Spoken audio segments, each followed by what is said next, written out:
और सीरीज आपको पसंद हो तो लाइक करना मत भूलिएगा। कोशिश करते हैं यहाँ पर 25,000 लाइक्स की।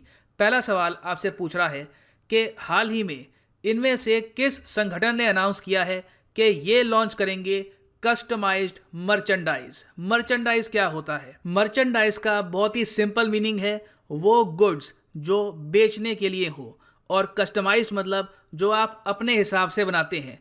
तो ये हाल ही में निर्णय लिया है इसरो ने। इसरो आपको पता है आज के समय एक ह्यूज ब्रांड है। आई एम श्योर आप भी इसरो को पसंद करते होंगे। तो इसरो ने जो अपनी ये ब्रांड वैल्यू है इसको एनकैश करने का फैसला किया है, और अब बहुत ही जल्द official ISRO T shirt, official ISRO mugs और बहुत सारी चीज़ें, ये की चेन आइटम्स, ये सब ये लोग लॉन्च करेंगे। ये ऑफ कोर्स एक बहुत ही अच्छा तरीका है इसरो के लिए रेवेन्यू कमाने का। नासा ऑलरेडी ये कर रहा है। नासा ब्रांड दुनिया भर में फेमस है।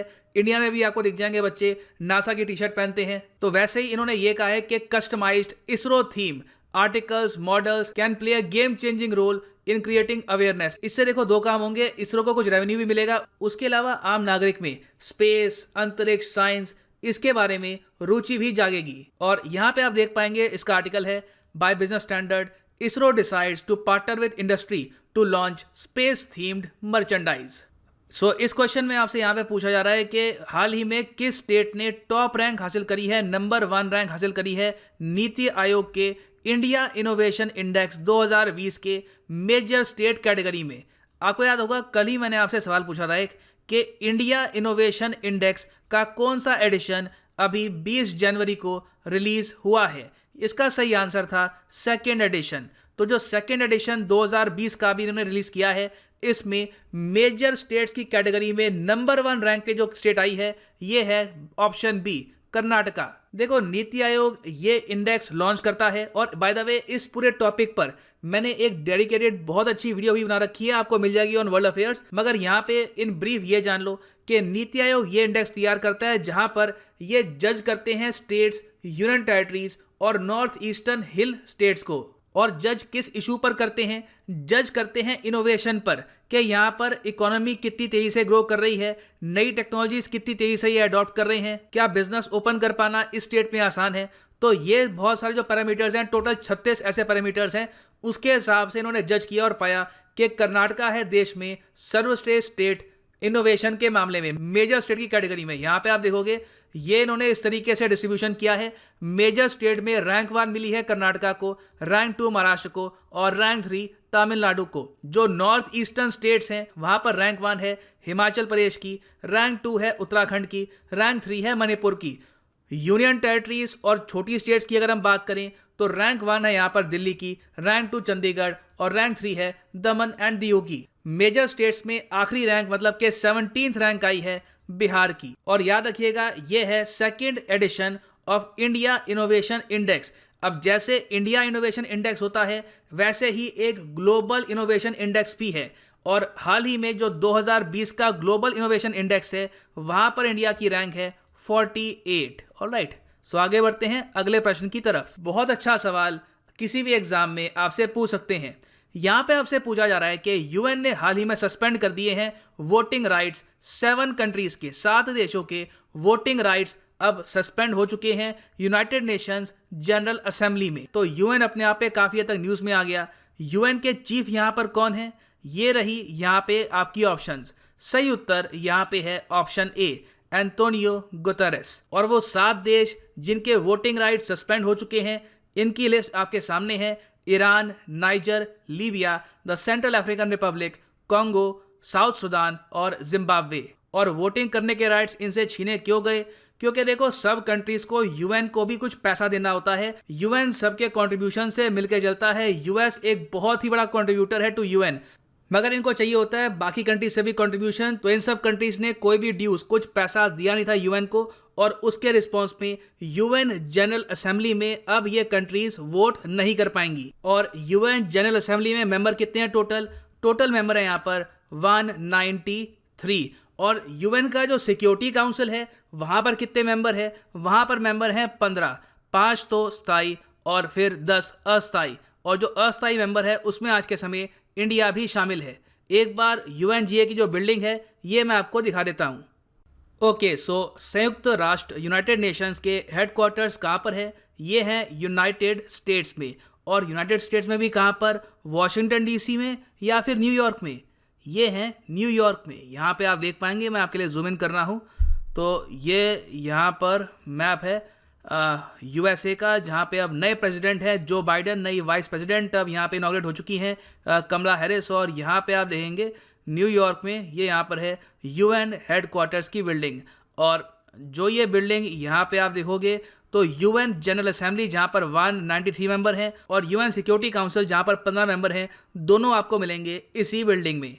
ओके, सो आगे बढ़ते हैं अगले प्रश्न की तरफ। यहाँ पे आपसे पूछा जा रहा है कि महाराष्ट्र की सरकार ने हाल ही में नाम चेंज कर दिया है, रीनेम किया है गोरेवाड़ा इंटरनेशनल जू का।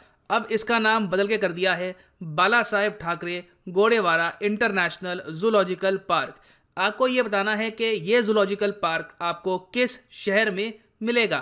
तो सही आंसर इस क्वेश्चन का है ऑप्शन डी, नागपुर। नागपुर में आपको मिलेगा ये जूलॉजिकल पार्क। और आजकल काफ़ी न्यूज़ में भी है, और यहाँ पे आप देख पाएंगे ऑल इंडिया रेडियो की ट्वीट है, महाराष्ट्र गवर्नमेंट रीनेम्स दिस इंटरनेशनल जू। और महाराष्ट्र के चीफ मिनिस्टर यहाँ पर एक इंडियन सफारी भी इनॉग्रेट करेंगे 26 जनवरी को।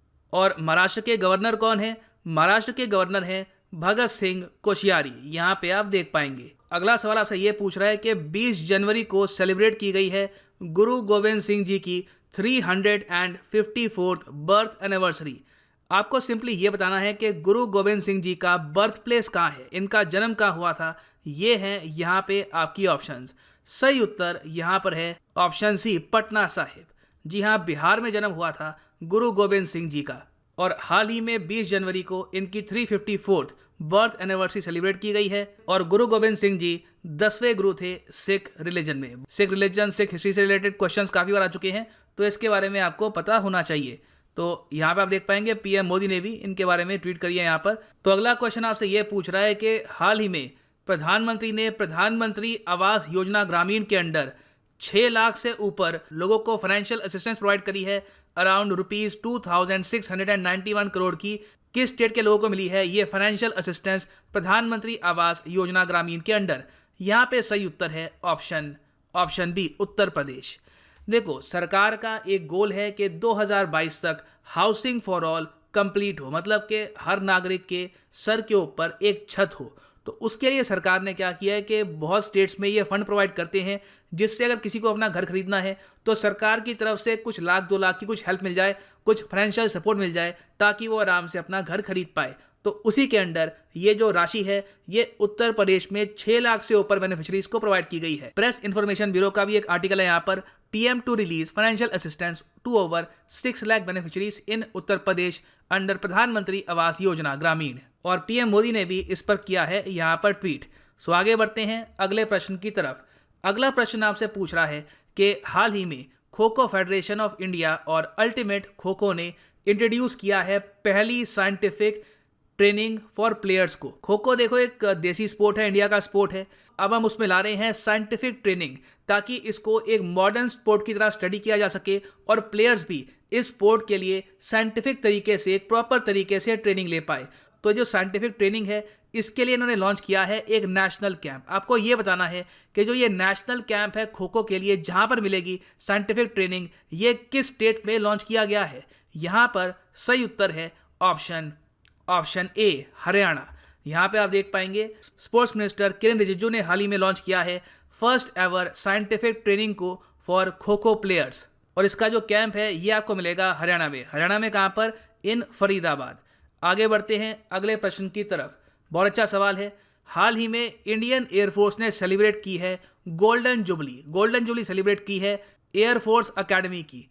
आपको ये बताना है कि एयरफोर्स अकेडमी किस शहर में लोकेटेड है। यहाँ पे है आपकी ऑप्शंस। सही उत्तर यहाँ पर है ऑप्शन ए, डुंडीगल में लोकेटेड है एयरफोर्स अकेडमी। यहाँ पे आप देखेंगे डुंडीगल आपको मिलेगा तेलंगाना में। और 19 जनवरी 2021 को यहाँ पर गोल्डन जुबली बनाई गई। गोल्डन जुबली मतलब 50 साल पूरे हो चुके हैं इस एयरफोर्स अकेडमी को। और इस मौके पर इंडियन पोस्टल सर्विस ने भी एक स्पेशल कवर और गोल्डन जुबली मेडेलियन भी रिलीज किया है। Very important.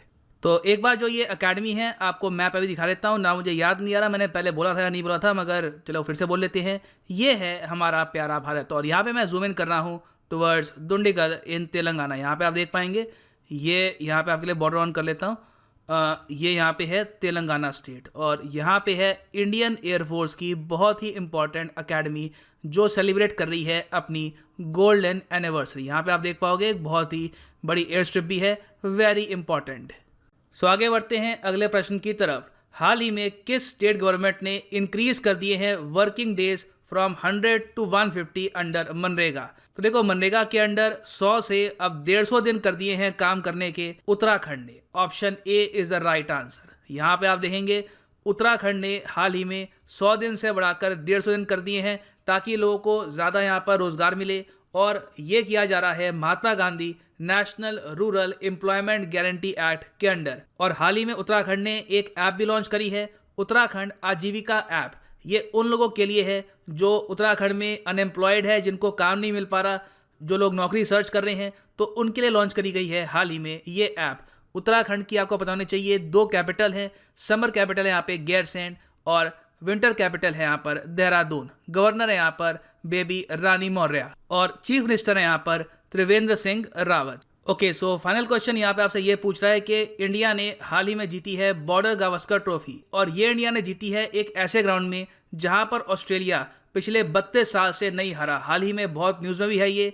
आपको ये बताना है कि वो कौन सा ग्राउंड है ऑस्ट्रेलिया का जहां पर इंडिया ने ऑस्ट्रेलिया को हराकर जीती है Border Gavaskar test match trophy. सही उत्तर यहाँ पे है option A the GABA.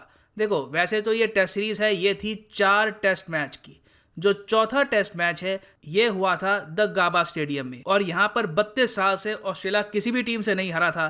Finally India ने ऑस्ट्रेलिया को यहाँ पर हरा दिया, और यहाँ पे आप देख पाएंगे ये बहुत बड़ी बात है। इस पर इंडियन पीएम ने ट्वीट किया है, ऑस्ट्रेलियन पीएम ने ट्वीट किया है। बहुत बड़ी बात है कि इंडिया बिना विराट कोहली, बिना बहुत सारे मेजर क्रिकेटर्स के ऑस्ट्रेलिया को ऑस्ट्रेलिया में हराता है लगातार दूसरी बार। सो अब बात करते हैं उस क्वेश्चन की जो मैंने आपसे पूछा था 20 जनवरी 2021 को। वर्ल्ड बैंक में आपको कितनी कंट्रीज मिलेगी एज मेंबर्स? इसका आंसर सत्यम द्विवेदी ने बहुत अच्छा किया है। बाय द वे सही आंसर यहाँ पे है ऑप्शन ए 189।